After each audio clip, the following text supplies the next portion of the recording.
টেলিভিশনে behind the scenes আজকের গুজরাটের এই গাড়ি কারখানা বা ডোনাল্ড ট্রাম্পের চুপ করিয়ে দেওয়ার পেছনের যে গল্পটা আমরা সৌভাগ্যবান যে আমরা শুনতে পাচ্ছি। বারবার এটা শেয়ার করুন, ভাইরাল করুন।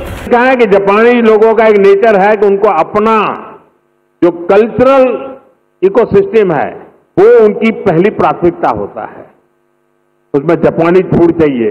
जैसे गुजरात के लोग हैं ना, उनका भी ऐसा ही है। मुझे पता है, बाद में मुझे बताया गया कि भाई जापान के लोग हैं, गोल्फ के बिना तो नहीं चल सकता। मैंने उसको भी प्राथमिकता दी और अपने जापानी साथियों को ध्यान में रखते हुए हमने जो गुजरात में गोल्फ का नामो निशान नहीं था 7-8 नए गोल्फ कोर्स डेवलप किए। যে জাপানিজরা নিজেদের খাবার খেতে খুব পছন্দ থেকে 4-5 জন শেফকে এখানে নিয়ে এলাম গুজরাট করে জাপানি খাবারের রেস্টুরেন্টগুলো ওখানে বেশি করে যাতে হয় তার একটা আবহাওয়া তৈরি করলাম।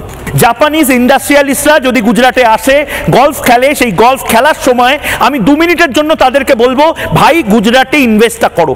এটা হচ্ছে ইনভেস্টমেন্টের পলিসি।